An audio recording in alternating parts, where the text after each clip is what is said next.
Hello and welcome to this week's episode of Crystalcast. My name is Ross and I'm an immigration lawyer based here in Sydney. I hope everyone's had a good week.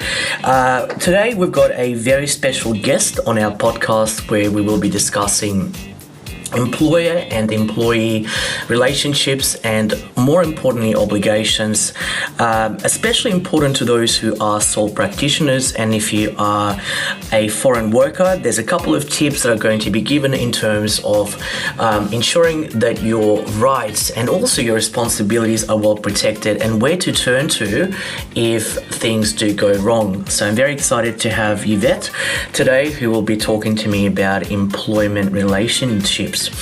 Now, I will also be talking today about the changes that were released in relation to the employer nomination scheme, specifically how these changes are going to impact applications going forward, the 186 applications under the temporary residence transition stream, and essentially what to look out for. Sit back, relax, and enjoy this week's episode of Crystalcast. Now, this week for Topic of the Week, I'm pleased to announce that the government has finally released some information in relation to transitioning towards permanent residency if you are a temporary visa holder, specifically holding a subclass 482 or a 457 legacy worker. Now, the government has been covering this particular area for quite some time. The first part of the announcements were made as far back as last year in relation to overhauling the skill migration in the employer nomination stream and making it more accessible to individuals. As I mentioned in previous episodes, there's been a number of issues specifically tied to the pandemic and the chronic skill shortage which has resulted, and I suppose also balancing that with ensuring that we get the right skills to fill in those positions. Now, what has been happening in the last couple of years is that we've had a number of instruments that have been released to assist both employers and employees to move towards permanent residency. But where there's been a discourse or a disconnect is that these instruments all had terms and conditions that were sometimes not really favorable for the employer or the employee, and a lot of them had a specific expiry date, so therefore it made a number of applicants not eligible. It's positive news. The good news is that from 25th of November, subject to the release of the regulations, so that's the important point. The regulations should hopefully be released on or before the 25th of November. If you are a 482 visa holder and you've been working in any nominated occupation or any sponsored occupation, whether that's on the short-term list, a medium-term list, or a regional list, you are able to transition towards permanent residency after working with your sponsor for 2 out of the last 3 years. Now, let's just pause there and dissect that particular statement because there's a lot in there to unpack. So the first change is the fact that we are now removing the occupation lists. Prior to this particular announcement, in order to move towards permanent residency via the employer nomination stream, the individual, unless there were some transitional arrangements that applied, had to have an occupation on the medium-term stream. So there were quite a number of restrictions in terms of who can access those pathways. Now, the second criteria is the fact that the period of employment has now been reduced from 3 years down to 2 years. Now, that's quite significant because at the end of the day, given the dynamic nature of our workforce, it does make it hard for both employees and also employers to maintain an employment for a duration of 3 years. The reality is that business dynamics change, so employees may want to move an employee to a different role. Similarly, employees may want to move to a different role as well. So shortening that period to 2 years out of the last 3 years makes more sense, and it goes back to the system that we had prior to the introduction of the TSS visa.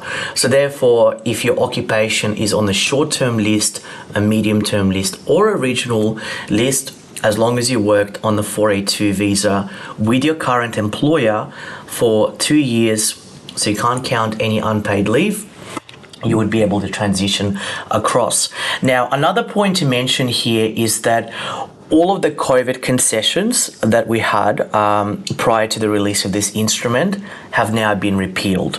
So it doesn't matter on what date you arrived to Australia or whether you have worked part-time and due to COVID, you would not be able to count that as meeting the requirement towards the permanent residency pathway.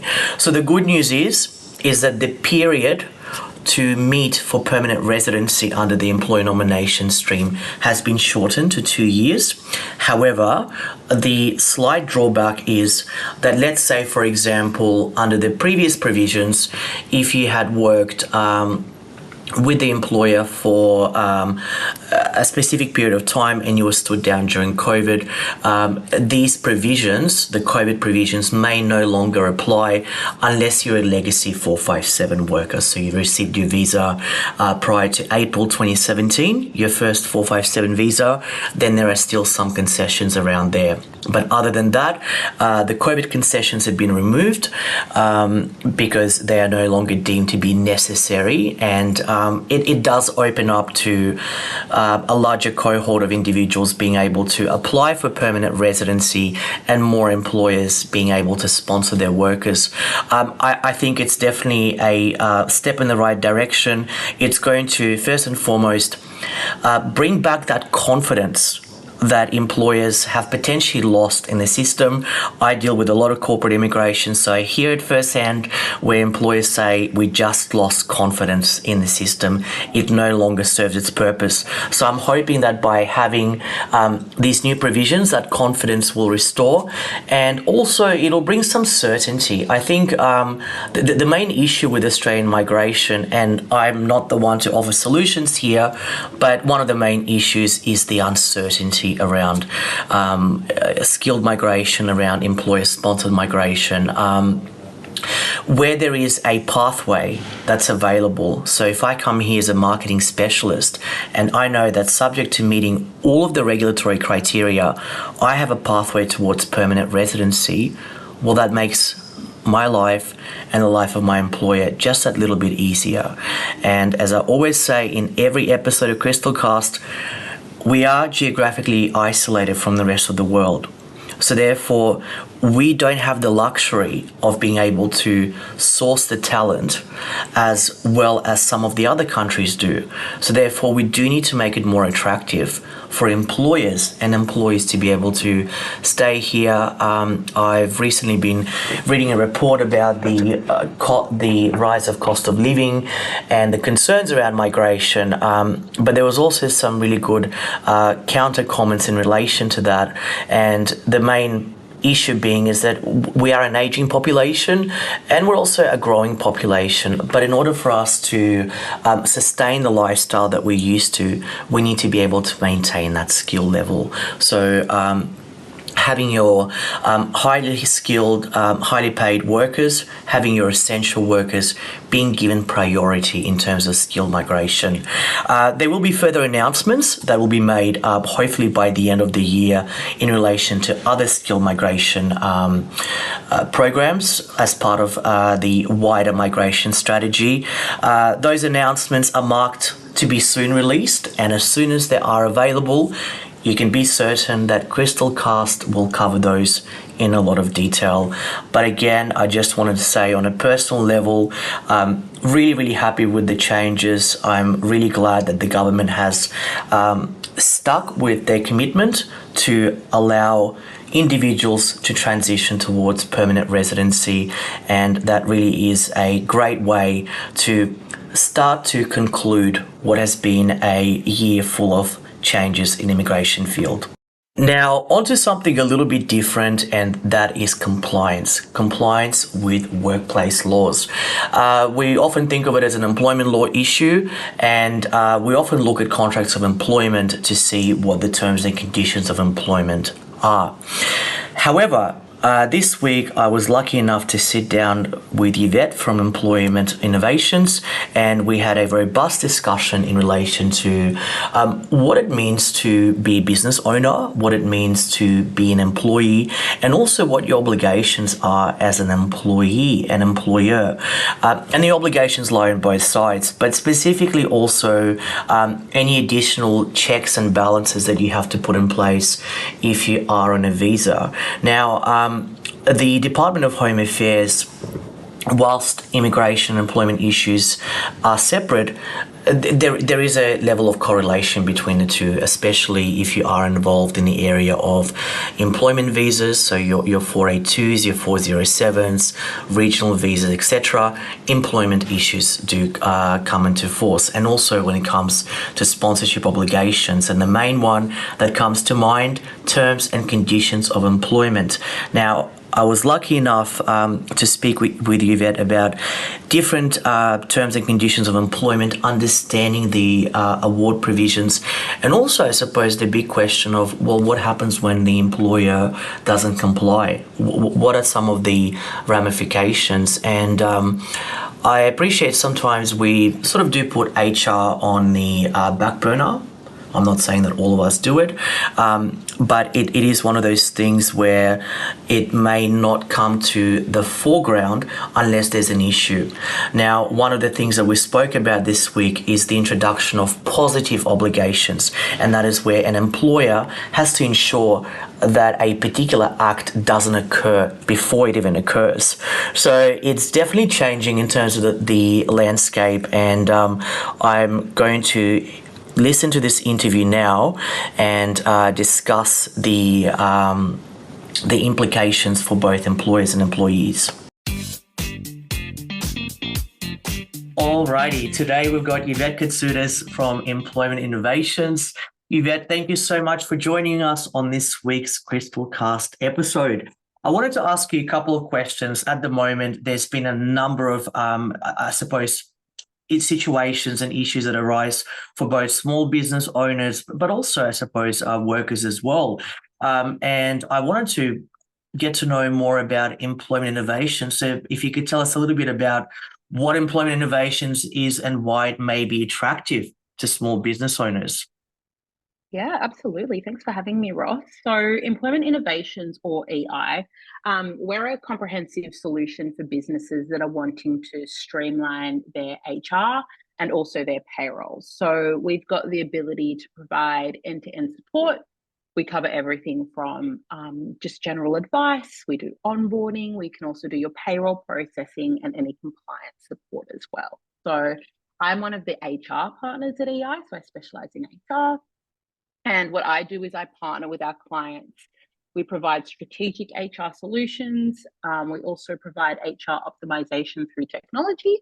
And we also provide in-depth support on employment relations matters. So we take a lean approach, which means that we try and use limited resources in the most impactful way, because we do work with quite a lot of small businesses that we know don't have, huge amounts of time and resources. So yeah, that's a little bit about us. And that's excellent. And I think that's what's really attractive as well, this the lean HR approach, as you said before. And I suppose that leads us to the next question. What are some of the obligations that employers have towards staff when it comes to terms and conditions of employment? Yeah, so many obligations. So there's something called the National Employment Standards, or the NES. So all employers are obliged to adhere to these. And all employees covered by the National Workplace Relations System are covered by these. Casual employees, some of them, they don't apply, but in general, they do apply to everybody. So there are 11 minimum employment entitlements that have been provided to all employees.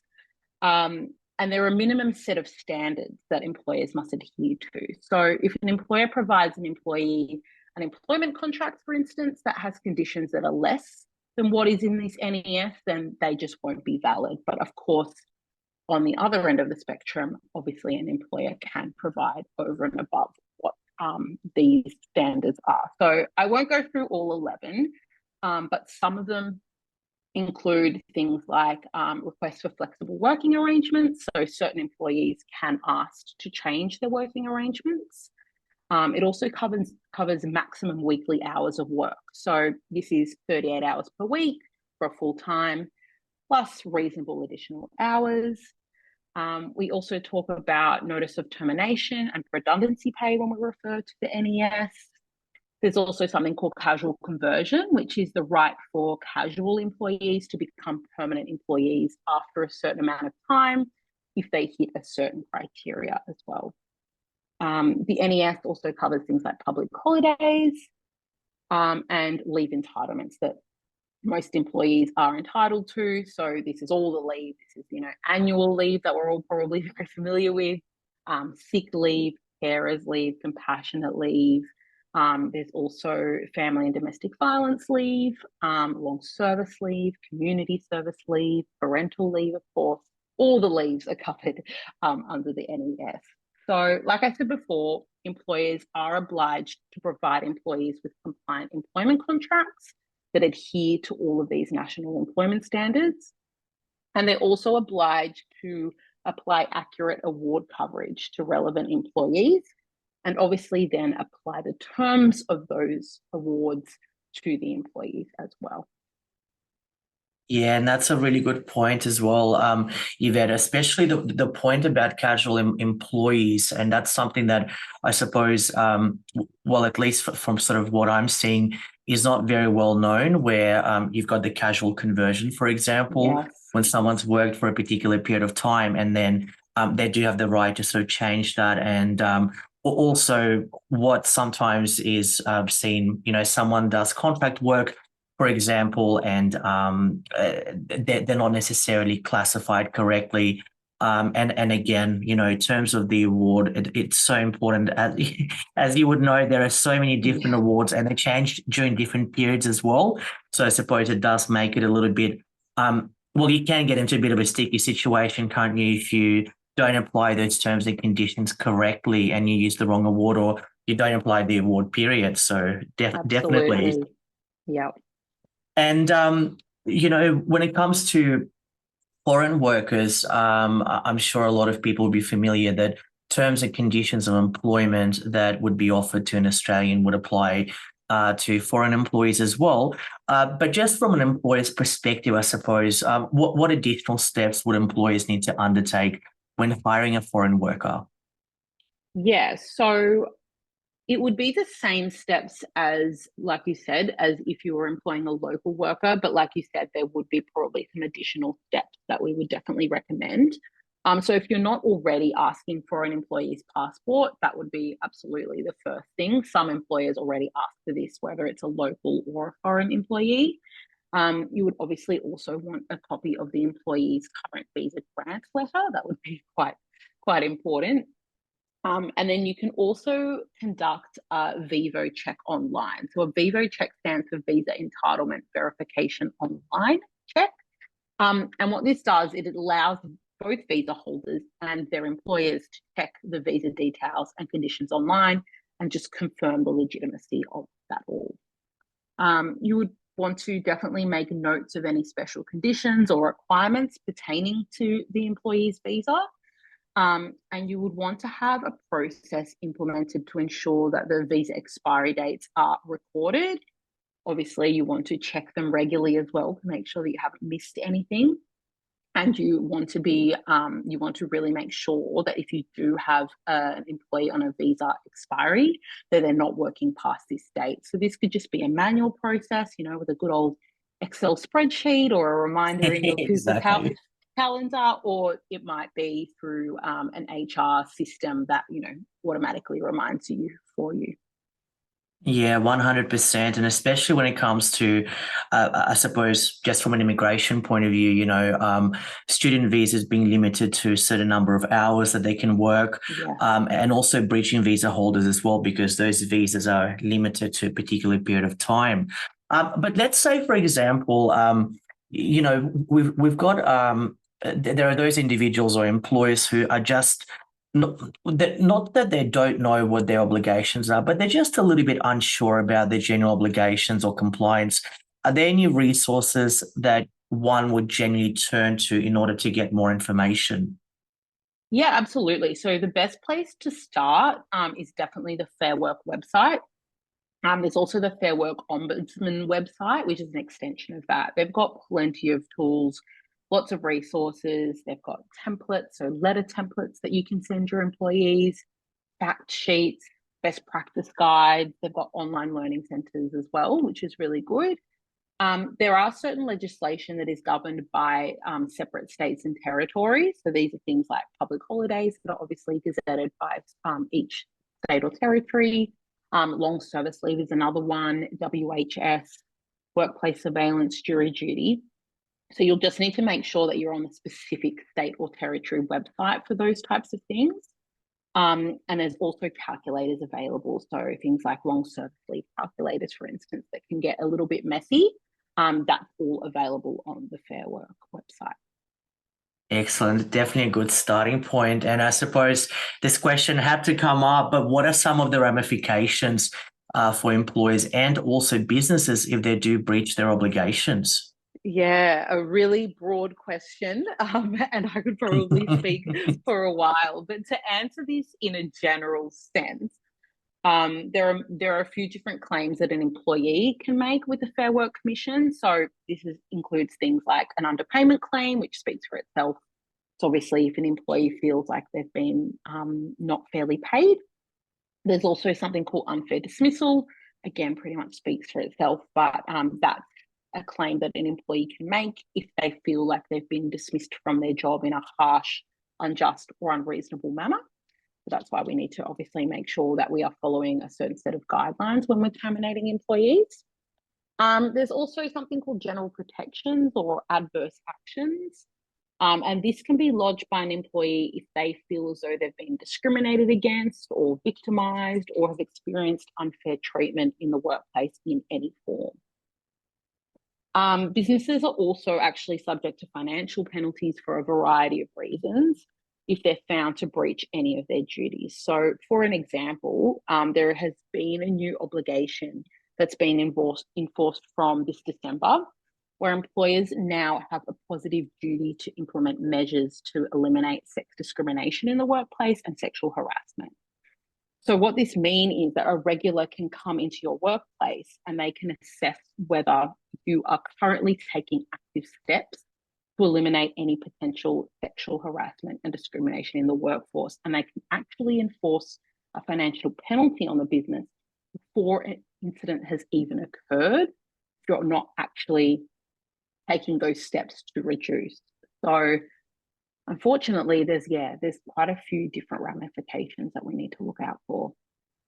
Yeah, definitely. And I think, this last point that you've mentioned about taking positive steps, I suppose that kind of works itself in the reverse. We're not talking about a ramification for something that's happened. And I suppose that's where employment issues arise, something has occurred, and then, we try to resolve the problem. But the fact that there are now positive obligations that are being introduced, employers really do need to look sort of forward as opposed to kind of try to do that retrospective approach. Absolutely. So, and I, on that note, how can employment innovations assist businesses?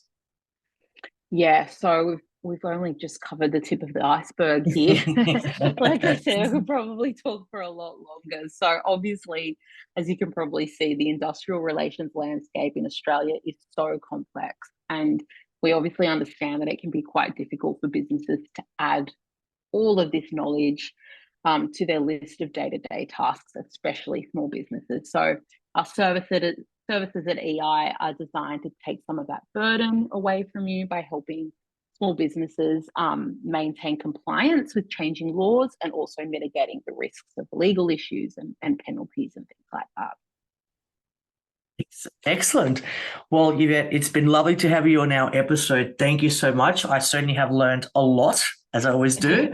I'm and glad. yes, and hopefully we can have you on our future episodes. Thank you so much. Absolutely. Thank you, Ross. And that's all that we have time for this week's Crystalcast. I hope that you've enjoyed the episode. If you like the content and you do want to be notified as soon as we upload a new episode, make sure that you click like and subscribe. And if you have any comments at all in terms of what you'd like to hear more of, you're more than welcome to send an email to inquiries@crystalmigration.net.